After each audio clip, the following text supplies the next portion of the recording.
Muy buenas noches, estimada audiencia de Alivio Talks.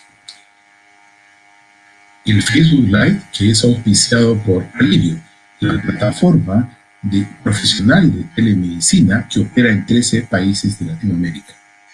Y para nosotros, un placer dirigirnos a ustedes, como todos los lunes a las 7 de la noche, hora de Lima, Perú, para presentar renombrados especialistas médicos conversando sobre temas de gran importancia para nuestra comunidad. En plena pandemia de COVID, todos los habitantes de nuestro planeta nos encontramos a la espera de la tan ansiada prevención de esta enfermedad, la vacuna contra el COVID. En los últimos meses se ha iniciado una carrera literalmente contra este virus que ha causado daños irreparables a la humanidad. Para conversar sobre este tema tan importante y tan en boga, precisamente el día en el cual hay una segunda vacuna que acaba de ser presentada a la FDA y a la EMEA, los organismos rectores de nuevos medicamentos de Estados Unidos y Europa, respectivamente. Tenemos el honor de presentar al doctor Eduardo Gottuso Herencia. El doctor Gottuso es un distinguido médico peruano, especialista en enfermedades infecciosas tropicales, con un currículo extraordinario de servicio médico, pero que probablemente podemos resumirlo en dos de sus múltiples logros. Es profesor emérito de la Universidad Peruana Cayetano Heredia y dirige un curso que es un clásico a nivel mundial de enfermedades infecciosas. El curso GORMAS es un curso en el cual peruanos enseñan a médicos de todo el mundo acerca del manejo de enfermedades infecciosas y tropicales que se dan en nuestra región. Estimado Eduardo, un placer tenerte con nosotros y muy agradecido por poder compartir tus conocimientos tan actualizados sobre este desarrollo de la ciencia médica, la vacuna contra el COVID-19. Buenas noches. Muy buenas noches, Tito. Muchas gracias por invitarme y compartir de nuevo estas conversaciones que siempre hemos hecho y hemos ido aprendiendo a través del tiempo, cada uno de nosotros. Todos sabemos de que en el mundo de las enfermedades infecciosas, las vacunas tienen un rol extraordinario. O sea, las vacunas, desde que desapareció la viruela, ha habido un continuo hecho en el cual ya los niños reciben casi 26 diferentes infecciones, pueden ser controladas con vacunas. Algunos programas internacionales tienen una calidad extraordinaria, pero lo más importante ha sido la cobertura para poder ejercer eso. Dentro de estas situaciones quiero mencionar que tenemos numerosas lecciones en la pandemia actual del COVID y cada una de ellas ha representado pues muchas veces dolor, impacto. Todos hemos perdido amigos, colegas, familiares, hemos tenido la angustia de estar infectados o no estar infectados. Y todos quisiéramos tener una vacuna que nos ayudara a resolver, por lo menos temporalmente, este cambio de vida que hemos tenido todo el año 2020 en todo el mundo, desde el 31 de diciembre del año pasado. Entonces voy a revisar algunos conceptos que creo que nos pueden ayudar a tratar de entender qué cosa es lo que nos espera, ¿no? Es decir, es bien importante tratar de mirar qué cosa es lo que potencialmente nos espera o qué cosas podemos esperar frente a una situación totalmente nueva. O sea, es una situación nueva en el mundo donde realmente nos enfrentamos con nuevos retos de manera importante. No sé si se están viendo los slides, doctor Padilla, Tito. Perfecto, Eduardo, muchas gracias. Sí, perfecto. Bueno, vamos a intentar tocar algunos de los tantos temas porque es una situación compleja. Primero, esta es una enfermedad nueva. Segundo lugar, el mundo científico en menos de un mes tenía el genoma y tenía además pruebas que permitían hacer diagnóstico del virus e incluso medir los anticuerpos contra la enfermedad desde el segundo mes. Y finalmente, que al cuarto mes comenzaron a intentarse producir vacunas. Es un fenómeno inigualable en el mundo científico. Yo antes de comenzar debo declarar mis conflictos de intereses que son importantes y yo soy parte de un grupo de investigación que dirige la doctora Teresa Ochoa para el ensayo de CureVac y finalmente soy miembro de un board latinoamericano de vacunas de Sanofi y de vacunas en general. Entonces, lo primero que debemos mirar, y les pido disculpas por algunos slides, hay más o menos 190 vacunas que han sido candidatas, pero en diversos estadios de desarrollo. Es bien importante que felizmente la mutación de ese virus es muy lenta y por lo tanto con determinadas vacunas simples podrían tener una protección prolongada para que no haya cambios como ocurre cuando hay otros virus nuevos dentro de esta familia. Sin embargo, hasta ahora no sabemos cuánto protege a todos los subgrupos. Por ejemplo, no se están estudiando niños porque ellos tienen un bajo nivel de enfermedad. No sabemos si se afectan todas las razas y todos los grupos étnicos en el mundo y todas las edades. Concepto importante que debemos tener. Y finalmente, una de las cosas que medimos cuando hay vacunas son anticuerpos, pero la respuesta inmunológica celular no es fácil de medir en el área clínica y es muy difícil de mirar. Por lo tanto, ahora tenemos solamente las medidas de anticuerpos, pero una vez que uno recibe vacunas, ¿cómo determinar si una persona está infectada? O sea, la única opción que tenemos es hacer pruebas digamos, en estos ensayos clínicos, pruebas digamos, de detección del virus a través de pruebas moleculares. Una de las cosas que sabemos ahora que este es el sistema, el paradigma tradicional. ¿Cuánto se demora en desarrollar una vacuna? De 6 a 12 años. No hay una fase preclínica de animales, etcétera, desde análisis in vitro hasta todos los animales que se pasan, comenzando por los ratoncitos y después terminamos en fase 1, después la fase 2 que va buscando dosis y buscando niveles mínimos de seguridad, después los ensayos clínicos que son muy prolongados, pero que además de eso, después se tiene que licenciar, es decir, se tiene que aprobar para poder después venderse en el mercado internacional. Entonces, la aprobación lleva un nivel, pero después hay que mandarlos a producir y después de eso comenzar a venderse. Por lo tanto, este es un nivel mínimo. Sin embargo, actualmente ocurren todas las fases casi juntas, lo cual es una buena noticia, pero tiene sus riesgos. O sea, actualmente hay una selección preclínica que dura pocas semanas, pocos meses. Se ha hecho estudios en fase 1. Hay una fase más tardía para el desarrollo clínico. Pero ya entre tanto se están produciendo las vacunas. Hay numerosas compañías que ya han mandado a producir sin saber todavía si sus vacunas son seguras. Pero, por ejemplo, en el caso de la Fundación Gates, perdón, la Fundación Carlos Slim ha proporcionado un dinero para que tanto en Argentina como en México se produzcan 200 millones de dosis para tenerlas listas al día siguiente que sea aprobada, que es otro fenómeno realmente inusual y realmente increíble de hacer. Ahora, a propósito de todas estas cosas que han pasado en el mundo durante vacunas, y yo creo que la última vez fue cuando apareció H1N1, se produjo una situación totalmente injusta que fueron denunciadas en numerosos centros internacionales como el 85% de las vacunas de ese momento, que se creía que iba a haber una gran pandemia, fueron compradas por 8 países que representaban el 20% de la población mundial.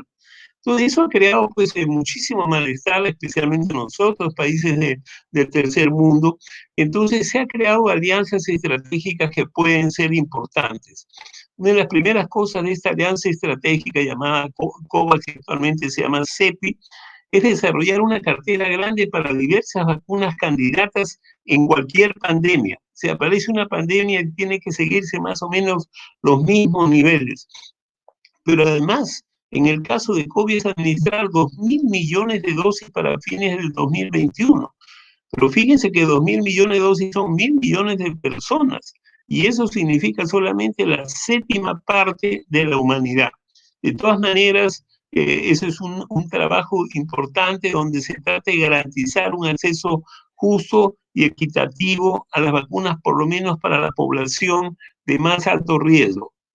Y una de las cosas que hay es que es importante que se planee hacer pues 2.000 millones de dosis, por lo tanto hay que producir tempranamente digamos, producir las dosis para apoyar los estudios clínicos, hacer toda una escala industrial. Como ustedes se imaginan, no es fácil hacer esa consideración, especialmente cuando algunos grupos tratan de hacer virus atenuado, que eso todavía complica mucho más. Finalmente, que hay que producir, almacenar estas vacunas antes de comenzar a definir las dosis. Es decir, yo puedo tener 200 microgramos, pero en realidad voy a necesitar 20 y por lo tanto voy a tener 10 dosis ahí. Entonces es bien importante mirar eso y finalmente, digamos, todos los productos que van quedando exitosos sirven.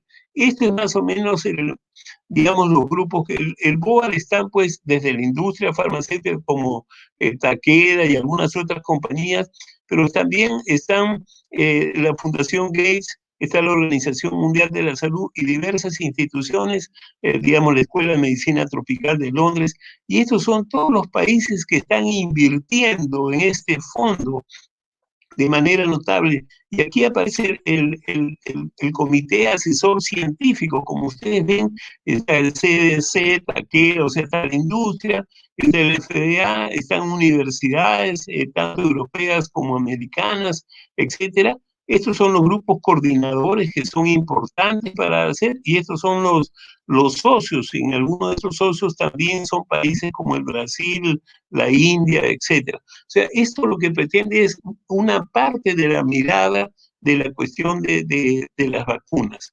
Ahora, en el mundo, como digo, actualmente hay 10 vacunas candidatas que están en fase 3.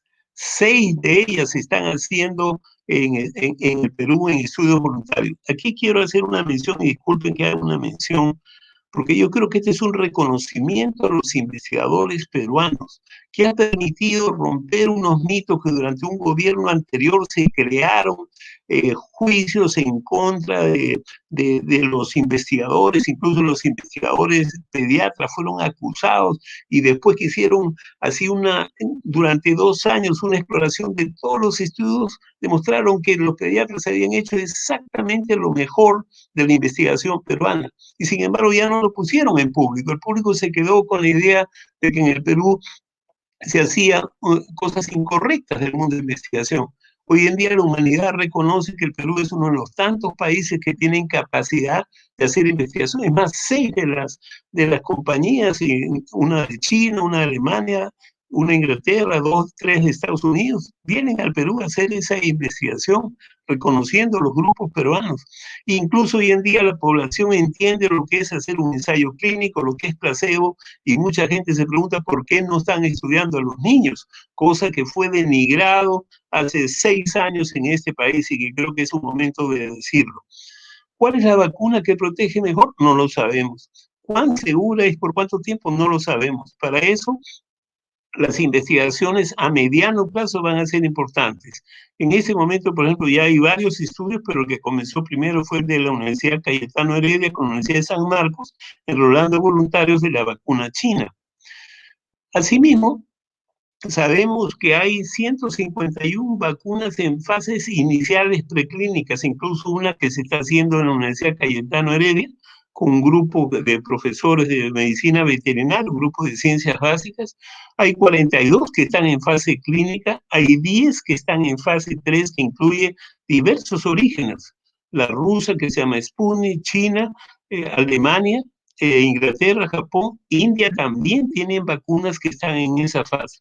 Entonces, esto es un concepto importante. En el Perú se está haciendo estudios de placebo versus vacunas con 2 dosis. Son adultos de la tercera edad y también adultos con comorbilidades. Todavía no se han incluido niños.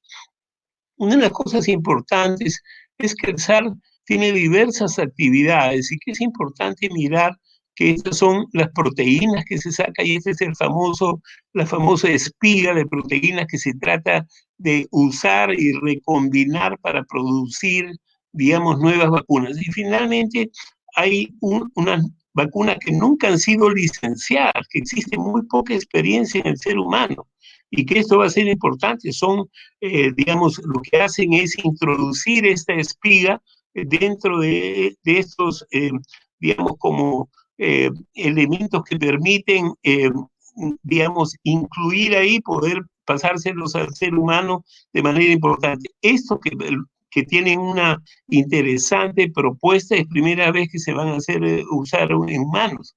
Entonces, los mecanismos biológicos para producir vacunas son diversas. Por ejemplo, las vacunas de virus completo inactivado. No estoy diciendo atenuados, sino totalmente inactivados. 6 de ellas están en estudios, incluye la de Sinopharm de la China. Los estudios con virus atenuados van a ser muy complejos, se están haciendo en la India y en Turquía, pero son muy complejos porque la producción de virus atenuados es una cosa extraordinariamente costosa, laboriosa, y no creo que den resultados. Asimismo, el segundo grupo es que se usan células cultivadas donde se incluye un fragmento de una partícula totalmente semejante al COVID, pero sin material genético. Y estos son uno de los elementos importantes, son parte de las vacunas, así se les conoce. Hay 16 en desarrollo y 2 en ensayos clínicos. Y finalmente hay otros grupos importantes en el cual se trata de crear un sistema inmunológico usando la proteína de la espiga del virus, de tal manera que incluye la posibilidad de alterar la unión que tienen en los receptores ECA, que es la puerta de entrada del virus COVID. Entonces, al bloquear eso, existe la opción de que el virus no tenga manera de entrar al ser humano. Entonces, para lograr estas estrategias inmunes se usa esta espiga, que como digo, se une a los receptores ECA, y va a ser necesario introducir un código genético para producir esta proteína en el ADN humano. Hay 16 de estas vacunas. En otros casos se está usando vectores, especialmente vectores virales. Por ejemplo, la vacuna de Oxford de AstraZeneca, incluye un adenovirus de los monos que no producen lesión en el ser humano, pero que son una especie de caballo de Troya en el cual se pone estos fragmentos y van a entrar al ser humano y producir un sistema inmunológico importante. Esto es un poco la lista actualmente de todas las vacunas que están en juego, dentro de las cuales acá tenemos pues las 10 más importantes en fase 3 o en fase 2, 3 que se están probando, ¿no? Que incluye la gamaleya que es la Sputnik de Rusia, la AstraZeneca, Casino de la China, Janssen, la Moderna, el de Pfizer, etcétera. Es decir, es importante que se mire. Estas son las vacunas que en Estados Unidos y en Inglaterra se están probando. Estas son de ácido nucleico que había comenzado. Estos son los vectores virales, como digo, acá está AstraZeneca, Janssen y Merck. Merck recién está preparando su vacuna. Estas dos tienen enrolando y están haciendo estudios ya de fase 2, 3. En el caso de Moderna y la de Pfizer ya están terminando. El día de hoy han presentado ambos al FDA, incluso han presentado uno de ellos a EMEA de Europa. Finalmente tenemos otras que están ligadas a proteínas, se preparan proteínas, subunidades de proteínas que todavía están en fase 1, 2 y en fase 2 todavía no han llegado a fase 3. Sanofi recién está comenzando con estas vacunas. Entonces, cuando uno mira las vacunas más cercanas que tenemos, por ejemplo, la de Pfizer, que es muy interesante, que voy a decir un par de notas, tiene el inconveniente de que tiene que ser guardada a menos 70 y Moderna tiene el inconveniente que debe ser guardada a menos 20. Son problemas importantes. En el caso de Johnson Johnson y de AstraZeneca son vectores que requieren refrigeradoras normales, caseras, no requieren... entonces, es un concepto importante que es una ventaja. Sin embargo, el AstraZeneca ha tenido algunas reacciones, unas respuestas reactogénicas importantes. Y finalmente, las vacunas que están elevadas por subunidades de proteínas, su trabajo pues requiere una gran cantidad de desarrollo tecnológico importante, y yo creo que esta es una de las cosas que puede retardar su llegada hacia el uso internacional. Ahora, lo siguiente que quiero hablar es, ¿qué pasa con las vacunas? Hasta ahora solamente tenemos noticias periodísticas, ya no tenemos el ensayo clínico, por lo menos prepublicado o aceptado para publicación. Por ejemplo, el de Pfizer que nos dice, esto fue de hace una semana, un poco más, Pfizer ha enrolado ya 43.000 voluntarios para ese momento. Recuerden que es un mRNA. Entonces ellos tienen todas las edades, primera ventaja. Tienen 30% que son racialmente diversos y son 2 dosis. En los primeros estudios de ellos se encontró que había una protección de 95% porque detectaron 170 casos en los primeros 3 meses, de los cuales 8 estaban en el grupo de vacuna y 162 en el grupo placebo. Y esta eficacia se mantuvo en personas de la tercera edad, donde había sospecha de que la respuesta inmune fuera menor. La otra cosa es que previno formas severas. De los 10 pacientes que tuvieron enfermedad severa, lamentablemente no hablan de los criterios si han sido hospitalizados o no, 9 estuvieron en placebo y 1 estuvo en COVID. Entonces, el problema que hay es que se almacena a -70, pero ellos son uno de los pocos grupos que planean incluir niños, adolescentes para los estudios. Segunda noticia periodística, que es la de Moderna. Moderna decía hace 10 días que ellos también corresponde a un RNA mensajero, se ha hecho solamente en Estados Unidos y habían 30.000 voluntarios, de los cuales tenían 7.000 mayores de 65 años y son 2 dosis. Los análisis para el 16 de noviembre hablaban que habían 95 pacientes con COVID, 5 en el grupo que recibió vacuna y 90 en el grupo de placebo. Por lo tanto, la eficacia era 95. De ese grupo, 11 hubo que tuvo enfermedad severa, todos en el nivel placebo. El día de hoy ellos han anunciado ya no 95, sino 185 personas en placebo y 11 en vacuna. Por lo tanto, la protección sigue siendo de 95, pero los 30 casos que han desarrollado formas severas, todos estuvieron en placebo. Por eso es que ahora dicen, previno la enfermedad severa en el 100%. Es decir, fíjense que estamos hablando de números pequeños, pero es así. Y la otra cosa que plantean es que ellos tienen una ventaja de que se almacena, como digo, en refrigeradoras normales, y ellos lo están presentando el día de hoy a la presentación del FDA. AstraZeneca tiene una situación que se ha hecho 2 grandes estudios, unos en Inglaterra y otros en Brasil. En este caso es un vector viral, un adenovirus, que es un adenovirus de monos que se ha podido introducir esta proteína. Sorprendentemente, en Brasil se ha hecho casi 9.000 voluntarios con dosis completas, la eficacia solamente fue 63%, mientras que en Inglaterra, por alguna razón que no conozco, dieron media dosis al comienzo y dosis completa en la segunda dosis, y ahí la eficacia fue 90%. Quizás ellos han querido usar una especie de booster y por eso han hecho eso, porque tenían 8% de fiebre con fatiga, e incluso se suspendió unos días porque hubo un paciente que hizo una mielitis transversa en la evolución y por eso se hubo una detención. Finalmente en Brasil falleció un voluntario por parece ser que fue suicidio, etcétera, pero que después se abrió y en realidad era placebo. Hoy en día ellos dicen el análisis preliminar mostraría 70%, pero ellos insisten que en Inglaterra fue 90%. También se almacena a temperatura normal, lo cual es una ventaja. La de Johnson Johnson que va a comenzar, hay varios grupos peruanos, hay 11 sites, uno de ellos es, digamos, Selva Amazónica, el grupo Impacta, etcétera, están trabajando con eso. Esto tiene la ventaja que es una sola dosis. También es un vector con un adenovirus.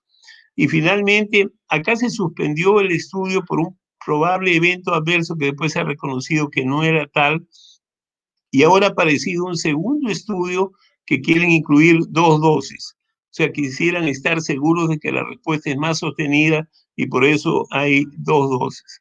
Ahora, en el Perú se han unido 2 universidades muy bien calificadas por profesionales muy calificados, que está el doctor Málaga, el doctor Eduardo Ticona de San Marcos, un reconocido especialista, que están trabajando juntos, ya tienen más de 9.000 pacientes enrolados. Esta vacuna que viene de China Es interesante porque es un virus completo, digamos, no atenuado, sino totalmente inactivo, pero que dan dos dosis con un pequeño cambio de la segunda dosis, que es una variante del propio virus, de tal manera que en 28 días reciben esto. Esta vacuna, por lo menos los chinos dicen que ya han vacunado a 1 millón de soldados y que no han habido efectos adversos importantes. En el Perú, que yo sepa, hasta ahora de los 9.000 no ha habido un evento adverso serio en los 9.000, de los cuales estimo que la mitad están recibiendo placebo. Hay otras vacunas que están tratando de entrar, dentro de las cuales está el Sputnik, que viene de Gamaleya, y están otras vacunas chinas que están tratando de entrar. Lo que es importante es, ok, cuando uno quiere hacer, dice la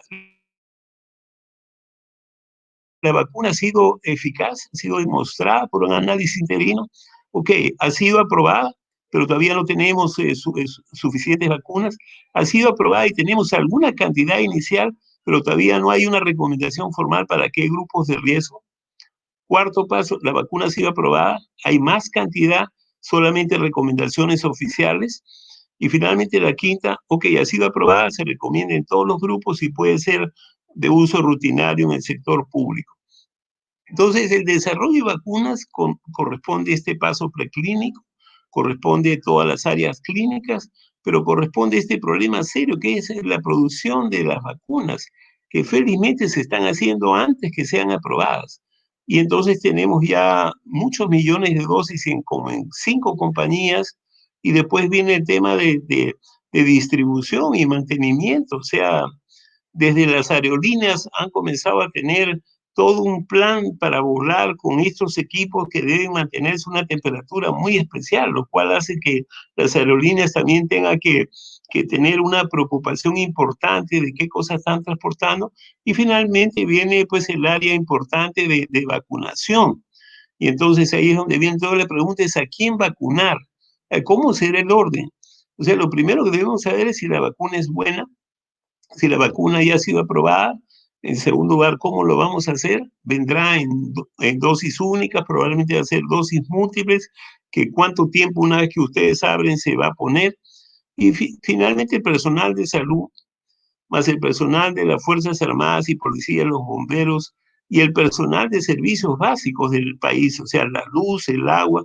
Y aquí yo pongo maestros porque no sabemos si cuando tengamos vacunas los maestros van a estar actuando de manera activa, pero probablemente el grupo inmediato para reducir la morbilidad y la mortalidad van a ser todos los grupos de riesgo y los mayores de edad, quedando más atrás los jóvenes y los adultos jóvenes, y finalmente mucho más atrás aquellos que tuvieron COVID bien demostrado porque tienen anticuerpos y entre comillas todavía no necesitarían una vacuna. Por supuesto, si son vacunados no les va a pasar nada, entre comillas. Entonces, por supuesto que ya aparecieron los grupos antivacunas, ya comenzaron a decir que a uno le van a poner un chip, que los rusos nos van a poner un chip a tal, que los chinos van a hacer tal cosa, que los americanos, digamos, todas esas son situaciones negativas, la gran mayoría son falsas, pero ustedes saben que avanza 6 veces más rápido que la información científica. O sea, el temor es sumamente importante. Y después, claro, hay gente que usa sus razones religiosas, otros defienden lo natural, etcétera. Pero esta es una consideración bien seria que tendrá que ser discutida en el país de manera importante desde ahora. Sin embargo, quedan algunas consideraciones que creo que todos sabemos. Hay desafíos que todavía no los conocemos, especialmente en países de bajos recursos, porque el precio también será una variable importante. Es probable que en todas las vacunas se requieran 2 dosis.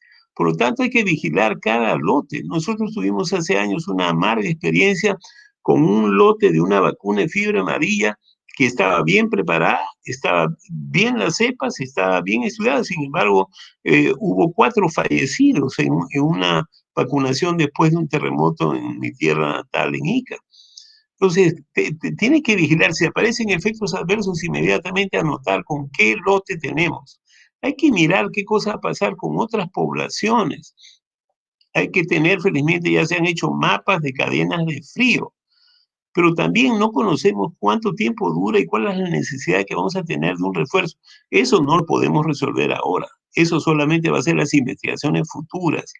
Y lo más importante va a ser la farmacovigilancia de efectos adversos a mediano plazo. O sea, no sabemos qué ocurre con estas nuevas vacunas que son muy interesantes, pero que son unas plataformas nuevas, tienen ayudantes nuevos, y tenemos que saber no solamente que nos da fiebre y dolor de cabeza, sino qué nos produce a largo plazo. Y finalmente tiene que haber una aprobación reglamentaria en los países más importantes del mundo, como se estila. Por último, solamente dos mensajes. Cuando se habla de seguridad no significa que va a haber ausencia de riesgo. No hay ninguna vacuna que esté ausente de riesgo, sino lo que se pone en la balanza es entre el riesgo y el beneficio. O sea, ¿qué pasa si me vacuno y qué pasa si no me vacuno?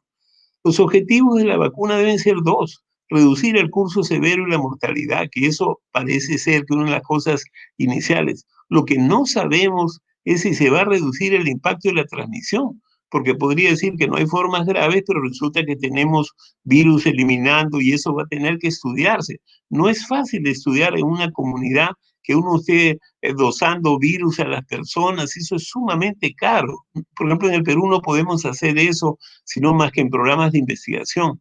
Finalmente es una situación compleja y quizás confusa. Nunca hemos tenido varias vacunas para una sola infección, pero además esas varias vacunas tienen múltiples perfiles, tienen cadenas de frío diferentes, pueden manejar poblaciones diferentes y se requiere capacitar al personal de una manera diferente. Y eso puede crear pues un poco de confusión, un poco de caos cuando entrenemos eso, si en caso tenemos que comprar 2 o 3 vacunas en cada país. Y finalmente, la aprobación de las primeras vacunas va a impactar en la ejecución completa de otros ensayos clínicos con otras vacunas que no van a poder terminar sus estudios o solamente van a tener que seguir ya no al grupo placebo, que tendrá que darse otras vacunas, sino al grupo que está en el curso de la vacunación. Entonces, hace difícil que esta es una situación nueva que a todos nos impresiona que apenas comiencen a vacunarse los que han entrado en los brazos de placebo de determinados ensayos van a tener que pedir vacunas y entonces el ensayo se va a tener que no reducir, no cerrar, pero sí reducir sus objetivos a mediano y a largo plazo. Bueno, esto es un poco lo que yo quería tener como entrada para poder conversar. Creo que todos estaremos, digamos, dispuestos a seguir aprendiendo. Me parece que es muy importante que todos hagamos el esfuerzo de intercambiar opinión y ir mirando qué vamos a aprender, porque así como en la pandemia todos estamos tratando de aprender, y que por supuesto hay discusiones muy importantes que deben enriquecer, digamos, el debate para poder hacer cosas mejores para nuestra población. Yo tengo, igual que muchas personas, mucha ilusión de que salgamos adelante, que el mundo para el año 2021 podría ser mejor si alguna de estas vacunas, como parece ser, no son útiles para nuestro país.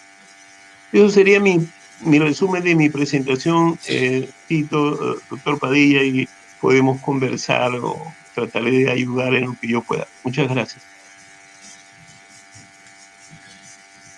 Sí, gracias, profesor Lotuso, por su magnífico resumen tan actualizado.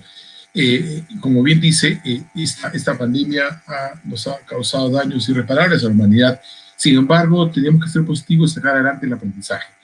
El primer punto, yo sé que están esperando muchas preguntas, pero el primer punto es la importancia de la investigación científica médica.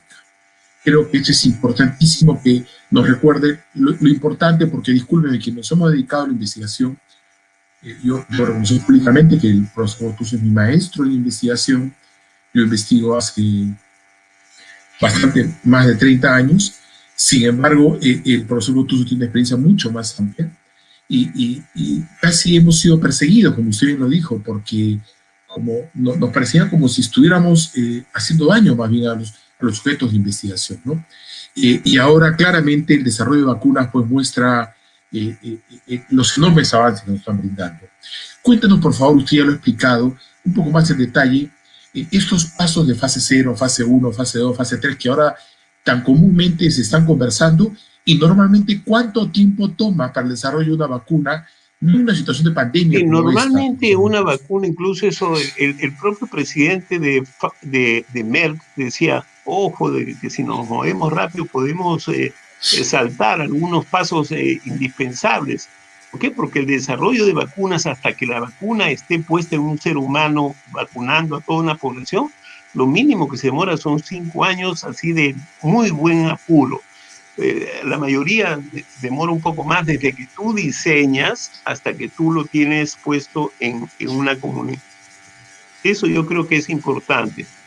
Por eso es que decía, esta pandemia ha puesto al mundo científico en una situación de una oportunidad increíble. O sea, en enero ya existía identificado el genoma del virus, y en febrero ya se tenía las pruebas serológicas y las pruebas para detectar con pruebas moleculares. O sea, antes de 2 meses ya existía eso. Fíjate que para el VIH nos demoramos 3 años en tener buena prueba.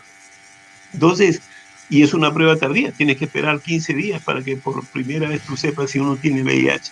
Entonces, es una situación increíble. Además, comenzó los estudios en abril, ya comenzaron a pensar cómo diseñar, pero no siguiendo la ruta normal, porque sería imposible.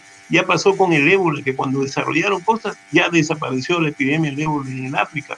Entonces, no sirvió todo lo que, por lo menos no sirvió en ese momento. Entonces, los estudios que se hacen en fase 1 son estudios que se hacen en voluntarios sanos, a quien se les da una nueva vacuna, un nuevo producto. A ellos habitualmente se los tiene por 2 o 3 días en un sitio, se mide la presión, el pulso, la temperatura, la orina, se saca sangre cada 8 horas. Es decir, realmente después ya se comienza a mirar la dosis, porque es bien importante. Tú puedes tener 200 o 50 o 2. Entonces tú imagínate que tú produces 1 kilo, pero requieres 200, no tienes muchas dosis, pero si solamente requieres 2, tienes muchas más dosis. Entonces, averiguar cuál es la dosis y en segundo lugar, cuál es la respuesta inmunológica, eso es lo que se hace en la fase 2. Y en la fase 3 es un estudio que tiene que incluir placebo. O sea, la población tiene que entender que el placebo es absolutamente necesario. O sea, es una solución de agua o de una, qué sé yo, solución fisiológica que uno le ponen y es doble ciego, cosa que también la gente tiene que entender. El médico y el paciente no saben lo que le están poniendo. Hay un grupo fuera del estudio que está mirando los datos y ellos son los que abren, que son por supuesto profesionales de muy alta calidad y con un nivel de contenido ético de primerísima línea, de una carrera intachable.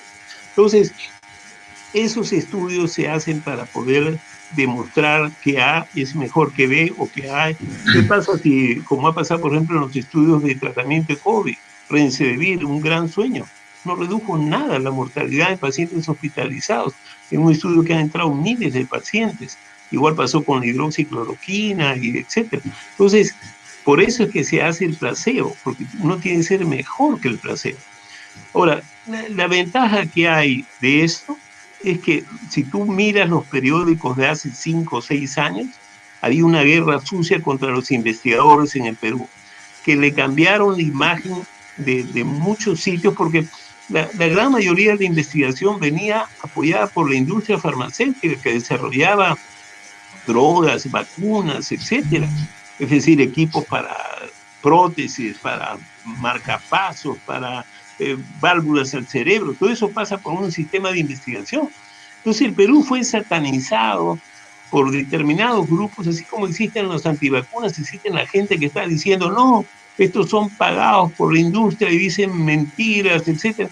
Y después de eso fueron contra los pediatras y crearon una situación única en el Perú. 2 años se prohibió hacer investigación en pediatría, una cosa que está en la parte negra de nuestra historia de investigación, de que un gobierno permitió esa situación basado en que un grupo que estaba entornillado con el poder más alto hizo esa condición. Hoy en día todos reconocemos, incluso las madres dicen, ¿por qué no estudian en los niños? Saben que los niños son valiosos y todavía no estamos estudiando los niños. Antes estaba prohibido estudiar mujeres embarazadas, no, los comités de ética decían de ninguna manera. Sin embargo, las mujeres embarazadas tienen sus problemas infecciosos y tienen sus problemas que requieren tratamiento. Entonces, todo eso está transformándose. Hoy en día las personas ya entienden lo que es la necesidad de placebo, entienden la necesidad de investigar. Y yo creo que esa es una de las partes positivas dentro de esta pandemia, porque hemos tenido cosas muy negativas, etcétera. Entre todos nos hemos equivocado, hemos tenido errores de apreciación, de estimación, de normas, etcétera, y las hemos aceptado. Pero también tenemos que empujar por mirar el lado positivo. Y uno de ellos es el reconocimiento de América Latina como grupos de investigación de alta calidad. Porque lo que hagamos en estos 6 estudios en el Perú van a servir para que toda la humanidad use esas vacunas o no las use. Así que quiere decir que la gente confía en la calidad de los investigadores peruanos y en la data que ellos van a traer. Así que eso sería mi primer resumen en relación a esto.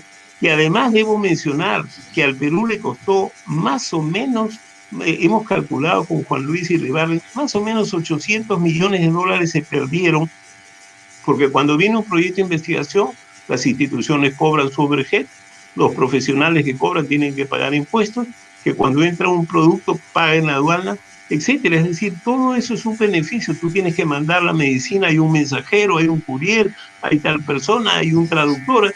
Todo el mundo tiene que recibir un pago, pero paga sus impuestos.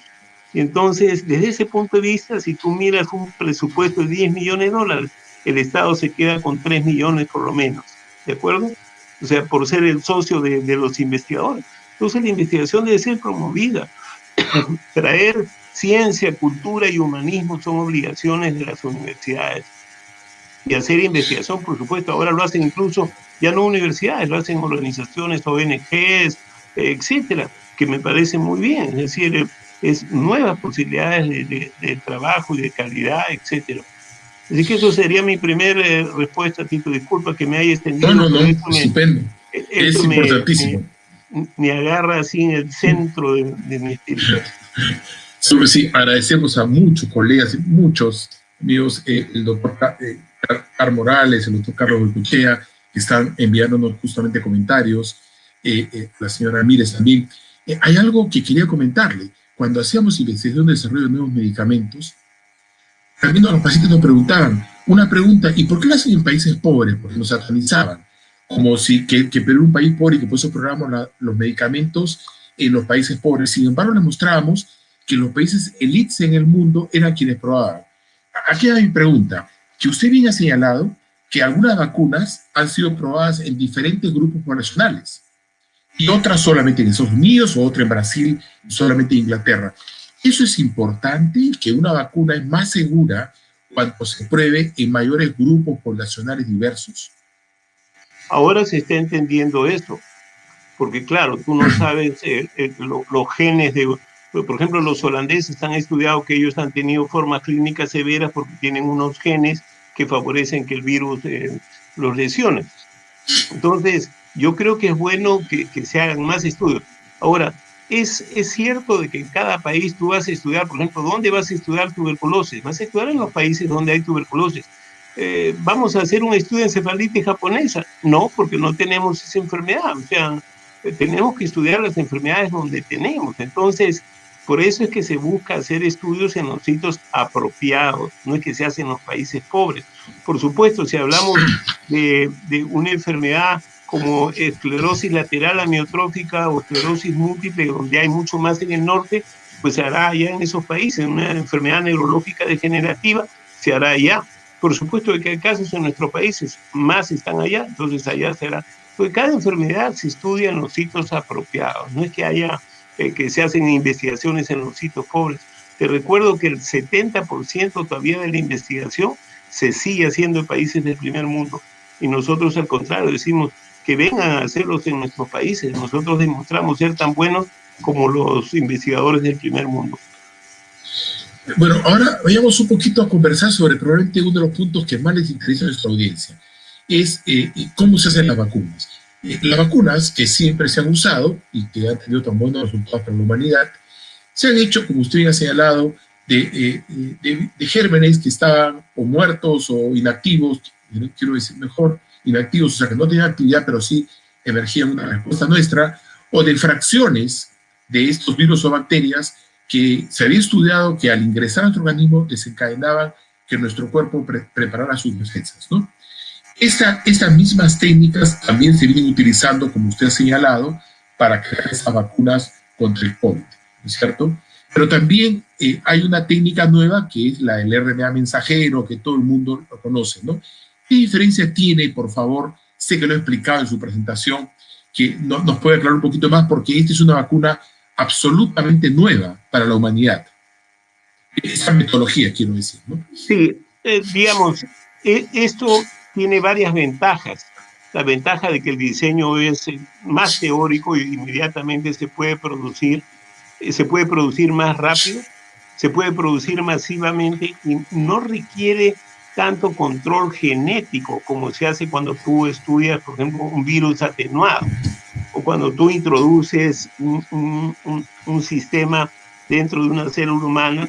Entonces, estos RNA mensajeros tienen esta ventaja. La desventaja es que van a requerir cadenas de frío y, en segundo lugar, la desventaja es que no sabemos qué va a pasar a largo plazo, porque estos mensajeros que son interesantes, etcétera, no hay ninguna experiencia en el mundo de vacunar pues 10 o 20 millones. Entonces, esa es una situación nueva que todos tendrán que aceptar, que es un riesgo calculado entre el riesgo y el beneficio. Y entonces, desde ese punto de vista, los RNA mensajeros que se están usando son interesantes, son más fáciles de reproducir, son más fáciles de diseñar. Y entonces, digamos, un biólogo molecular puede diseñar teóricamente eso, mientras que en otros casos tú pasas por ir buscando uno por uno, etcétera. Así que yo diría que sí es una ventaja farmacológica para futuras pandemias tratar de tener estas vacunas que se puedan preparar así. Pero tiene la desventaja que tiene que observarse para ver si hay un impacto a mediano plazo en la población o no. Hay una pregunta muy técnica de un colega que nos señala si hay alguna vacuna propuesta para SARS-CoV-2, que es el nombre técnico de COVID, de esta Sí, el COVID-19. SARS-2 es el COVID, pues, ¿no? Sí, O sea, claro, pero nos preguntan la que idea es que hay 6 vacunas que están en la puerta del horno, ¿no? Y yo creo que cada una de ellas tiene, por ejemplo, yo no conozco alguno de los precios, pero por ejemplo sé que AstraZeneca, igual que los chinos, quieren vender a menos de $8 la dosis, mientras que Pfizer va a costar como $35 o $30 la dosis. Eso también va a jugar, y en segundo lugar va a jugar la cadena del frío.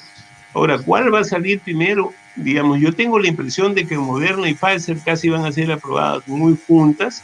Eh, Estados Unidos, por ser el país donde están las sedes de estas dos compañías, probablemente compren el primer lote, aunque Pfizer ya se ha comprometido a vender a varios países, entre los cuales se incluye el Perú. Creo que el Perú iba a comprar 1,5 millones de dosis inicial. No conozco el tipo de negociación ni cuáles son los precios, pero el precio de Pfizer es mucho más alto que el precio de lo que haría China o lo que haría, digamos, AstraZeneca. No conozco casi nada de Sputnik, excepto la única publicación que salió en el Lancet hace 2 meses, que mostraba una excelente respuesta inmunológica, pero no conozco nada más de esa vacuna que no se está estudiando en el Perú y que aparentemente podría ser bastante útil. En el caso de China, tengo la impresión de que China quiere ir a todo el mercado asiático y quiere tratar de todo el sudeste asiático, que es una población muy grande en el mundo, y tratar de conquistar esa población. Pero y esto son cosas de mercadeo, etcétera, pero también entra en la discusión. O sea, el Perú tendrá que buscar, no sé si una o dos vacunas, etcétera, dependiendo de las facilidades que tengamos. Yo tengo la impresión de que vacuna a -70 es muy complicado para el país. Podría servir en Lima, quizás en Arequipa y en Piura o en sitios grandes, pero de ahí no va a ser fácil hacer una vacunación eh, importante. La otra pregunta es cómo se va a hacer la vacunación.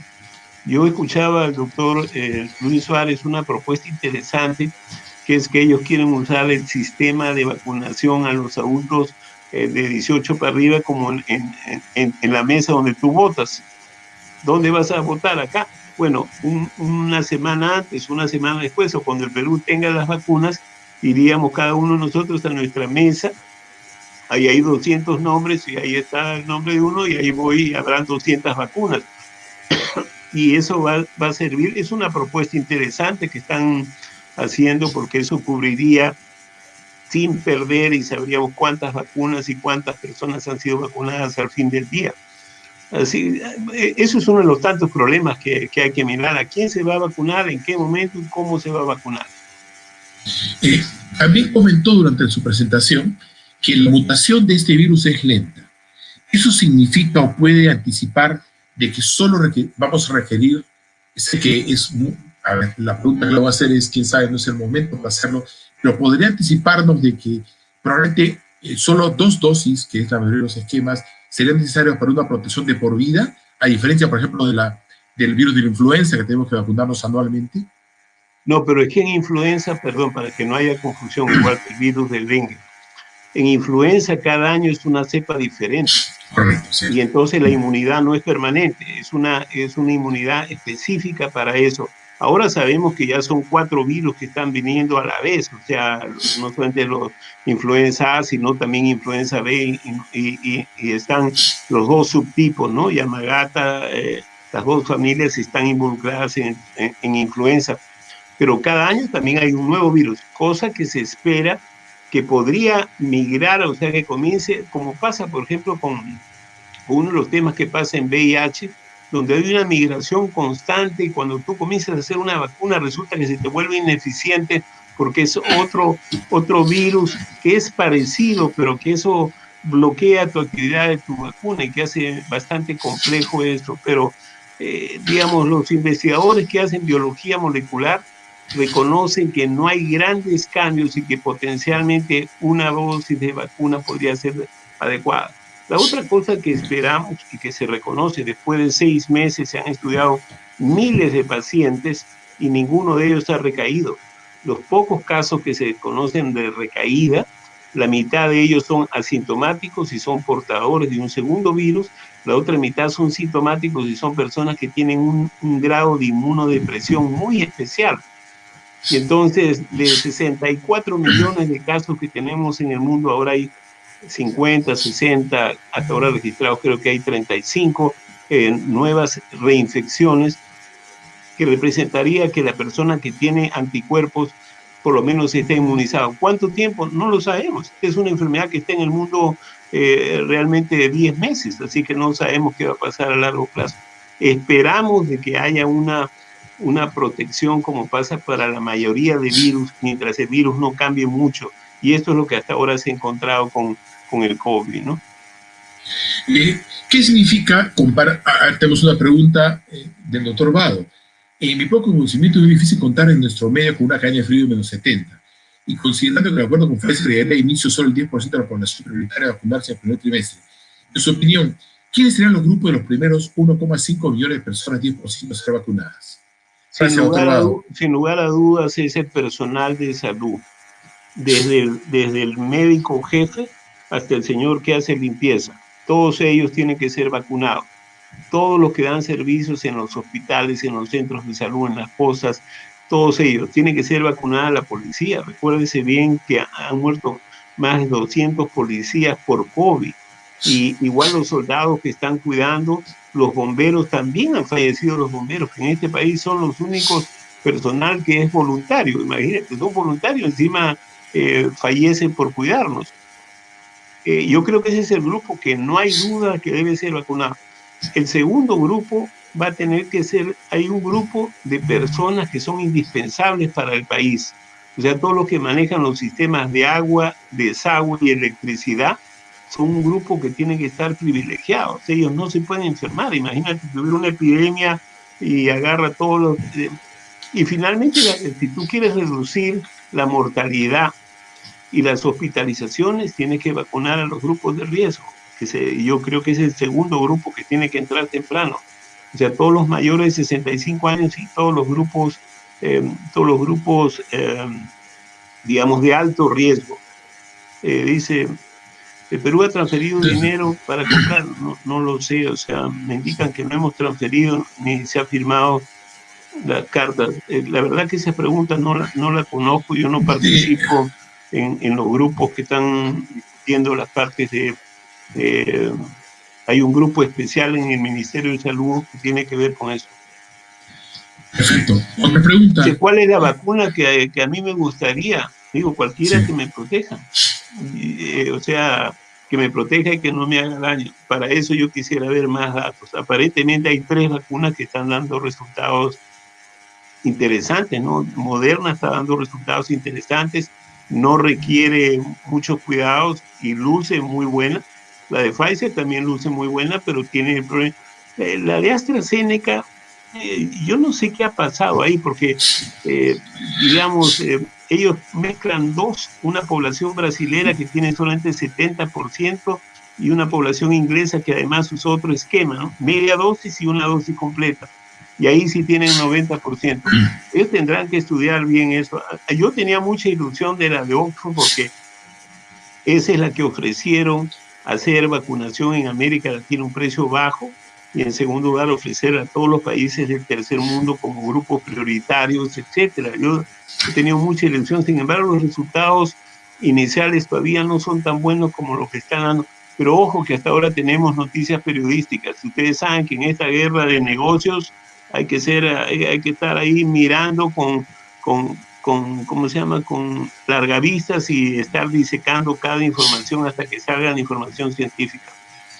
sí, estupendo la pregunta del doctor Morales, que me la tenía apuntada acá, mi querido doctor Carlos Morales, se ha adelantado, porque era evidente que teníamos que preguntarle eso, y qué correcta su respuesta, profesor Botuso, siempre dándonos usted una lección de ética, de decirnos, como comentaba el día de hoy con el doctor Raúl Rojas, un queridísimo amigo investigador también, que solo la información que tenemos es periodística, que necesitamos ver, él trabaja mucho en lo que es medicina de evidencia, necesitamos ver los resultados del estudio de investigación. Patricia nos pregunta qué pasaría si administrarse una vacuna para un virus que puede comportarse como el dengue, con un fenómeno AD en su fisiopatología. Sí, ¿Se lo que pasa agradarán? Sí, es que puedo responder a eso, porque, sí. mira, en realidad hay virus que te dan inmunidad específica. Entonces, en dengue tenemos hasta ahora 4 subtipos, ¿de acuerdo? Entonces, si a mí me da un primer dengue, mi segundo dengue va a ser más severo, porque voy a tener una reacción inmunológica especial. Y eso fue reconocido mucho antes de conocer muchas cosas, ya lo habían reportado que la segunda vez, pero la tercera y la cuarta no. Ojo que tú puedes tener dengue 1 y ya estás protegido para dengue 1, pero no para los otros 3. Y conforme va pasando, el segundo te ocurre esto. Entonces, en el caso de la vacuna de dengue, lo que se encontró es que es cierto que reduce 90% hospitalización, reduce 80% de las formas graves y protege alrededor del 60%, pero en el subtipo 2 solamente protege como 40-42%. Lo que pasa es que hubo dos poblaciones, la población de América Latina que se vacunaba después de los 9 años y la población de Asia que se vacunaba de 2 a 9 años, porque allá la enfermedad por ser endémica ocurre en poblaciones en niños más jóvenes.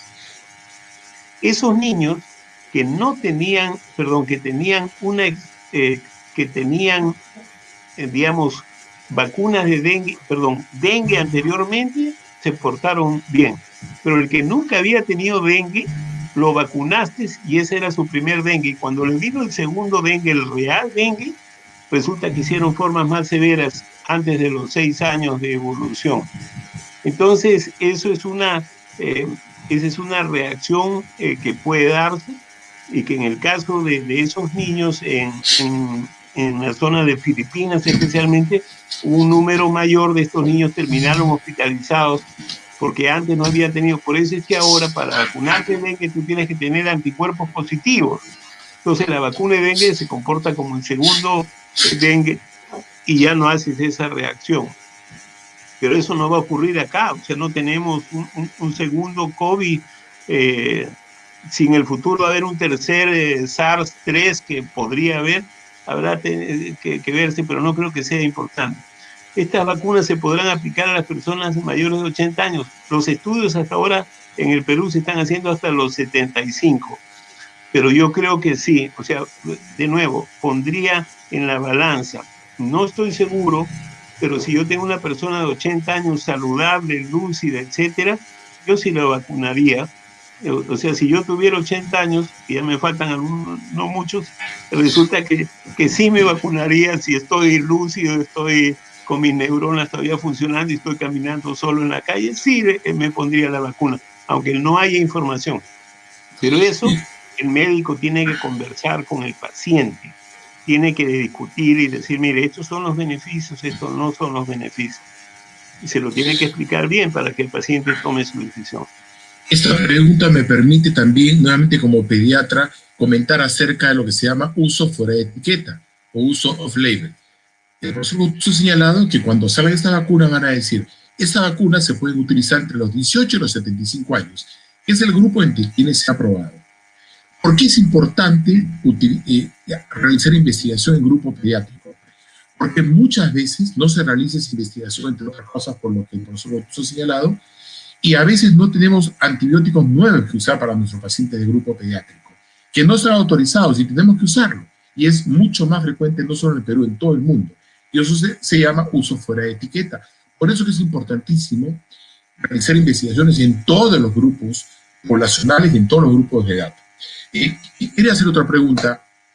Usted habla de 90, 95%, 72%, comparado con las otras vacunas que usamos regularmente.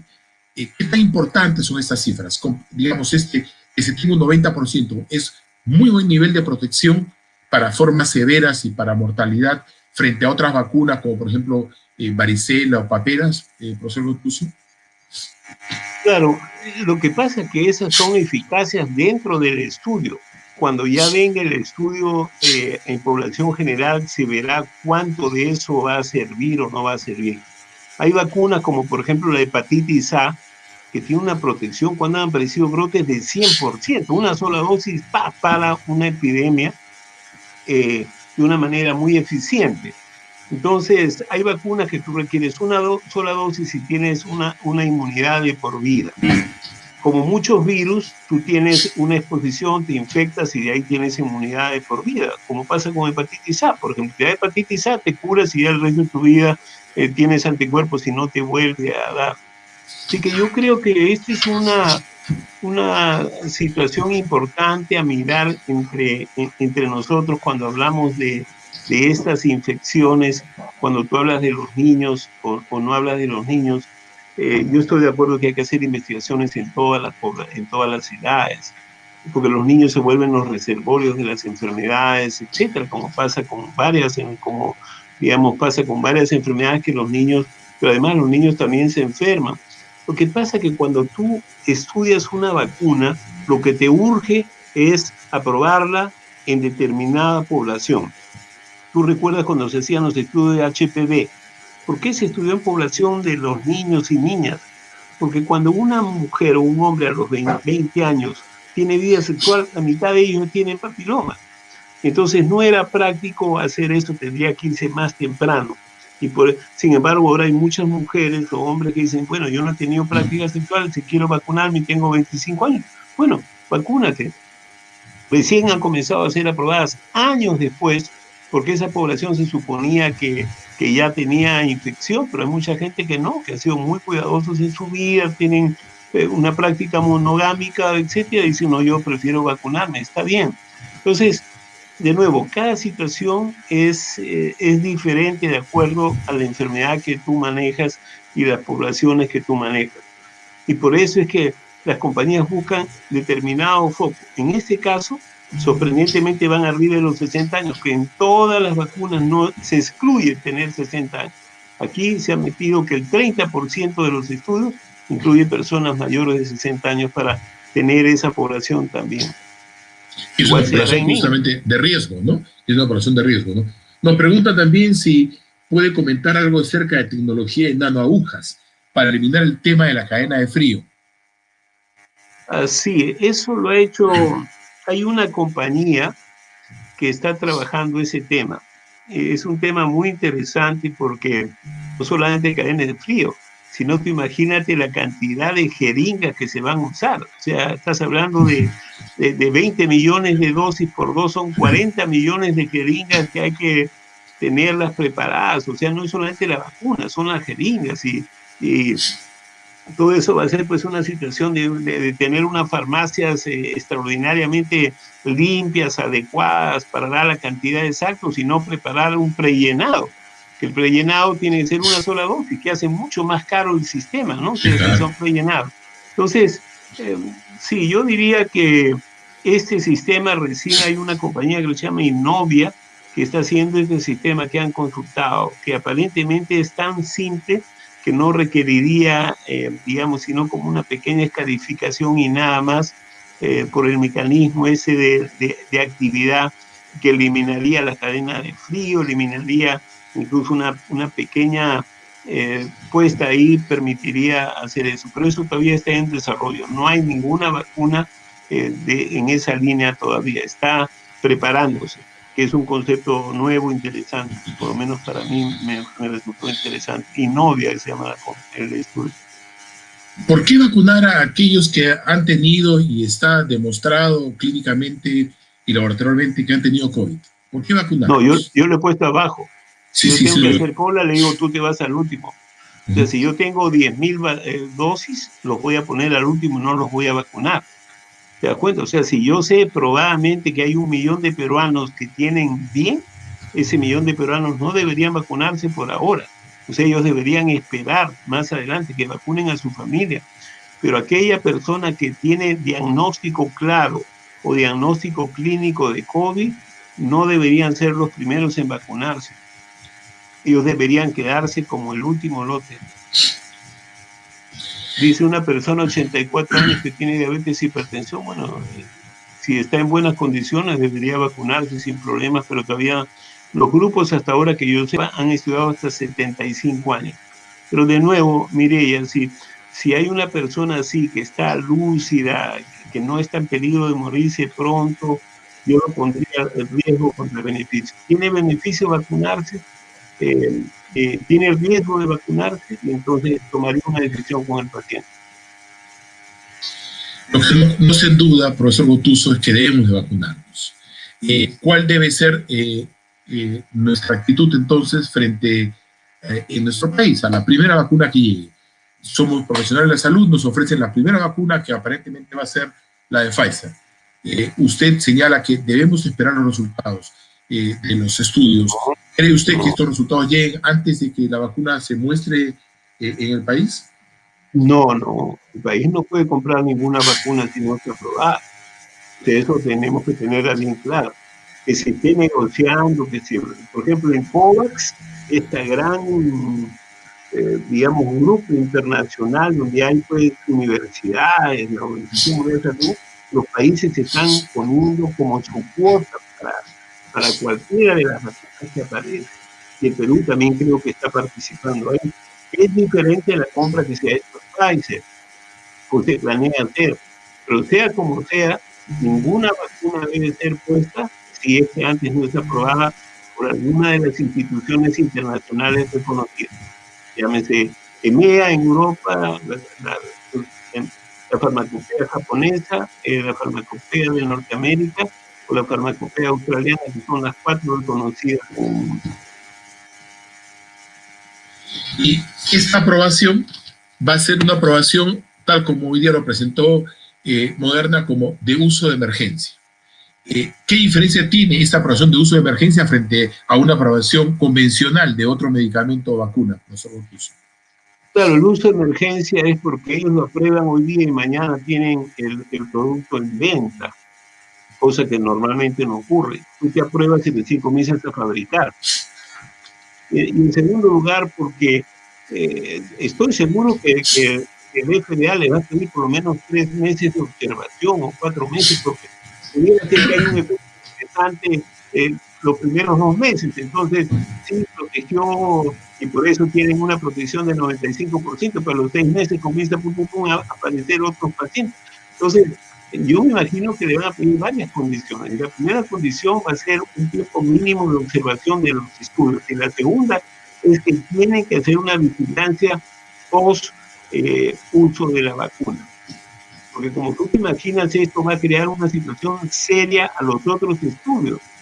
Pues tú imagínate que entraste al estudio de Janssen y te dicen, oye, mira, tú estás con placebo. Y dices, no, me salgo del estudio, a mí que me pongan la vacuna. ¿Te Claro, cuentas? Eso va a claro, sí. crear una situación seria que va a afectar los estudios de otras compañías, sobre todo a mediano y largo plazo. Eso me parece que es un tema que también debemos tenerlo en consideración, ¿no? Muchísimas gracias, profesor Botuso. Hemos excedido largamente los 45 minutos que le hemos solicitado. Estamos muy agradecidos.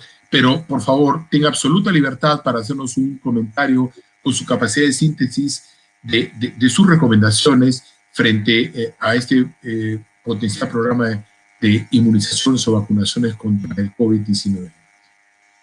Primera recomendación es que mientras no tengamos vacunas tenemos que seguir privilegiando la protección, el uso de mascarillas, el distanciamiento social. Cuando vengan las vacunas, lamentablemente no se va a vacunar a todo el país de una sola vez. Serán semanas y meses que nos separarán. Por lo tanto, hay que seguir manteniendo las precauciones, aunque tengamos las vacunas, porque no toda la población se va a vacunar de una sola vez. Ojalá que se pudiera hacer eso, pero no va a ser muy fácil ni muy realista. Yo tengo, digamos, mucha expectativa, reconozco los grandes esfuerzos que hace nuestra ministra, con el afecto, el cariño con que ella le pone, y ojalá que sean ciertos sus planes de vacunar tipo votación, o sea, todos vamos a nuestro barrio no a votar, sino a recibir nuestra vacuna. Me parece muy buena idea porque podemos controlar el número de vacunas, el número de dosis, que no se venda por la calle, etcétera, y que además llevemos un control adecuado. Y finalmente, que apoyemos la vacunación si es que se demuestra que son bastante buenas. No sabemos si son seguras a largo plazo y nadie va a poder responder eso, sino el tiempo. Para eso los investigadores peruanos y la población tendrá que ponerse a hacer una vigilancia de qué pasa una vez que uno se vacuna. De todas maneras, doctor Padilla, como siempre es un gusto compartir con ustedes esta reunión. Me parece le agradezco mucho la cortesía de invitarme a estar en esta reunión con ustedes. Muchas gracias. A usted por su espectacular presentación, profesor Botuso. También queremos enviar un saludo a nuestra ministra de Salud y nuestros mejores deseos, la doctora Pilar Macetti, una distinguida investigadora peruana. Ella es líder de un grupo de investigación de justamente un problema neurológico que, como bien señalaba el profesor Botuso, en una región del sur chico de nuestro país, pues se presenta, ¿no? Entonces, nuestro mejor deseo para ella, por su gestión, y a ustedes agradecerle por su audiencia y anunciarles que el próximo lunes 7, otro investigador peruano, porque, disculpe que lo repita, a veces ha causado esto mucha incomodidad, Hipócrates señaló hace 2500 años atrás que la condición de los opinólogos o la opinión solo nos lleva a la confusión y a la ignorancia, y que la ciencia nos lleva al conocimiento. Y por eso priorizamos invitar en este medio a profesionales que, más que dar opiniones personales, nos señalan, tal como nuestro maestro, el profesor Eduardo Botuso, ha señalado, una revisión digamos, de los conocimientos más actuales de lo que se tiene. El profesor José Tantalián, distinguido pediatra peruano e investigador clínico, va a estar con nosotros la próxima semana para justamente comentarnos acerca del impacto del COVID en los niños, las nuevas medidas y sobre el uso, y no olvidarnos, el calendario de vacunas que lamentablemente por toda esa pandemia ha habido un retraso en las inmunizaciones tan importantes. Muchísimas gracias nuevamente al profesor Botuso, a ustedes, y hasta el próximo lunes. Buenas noches.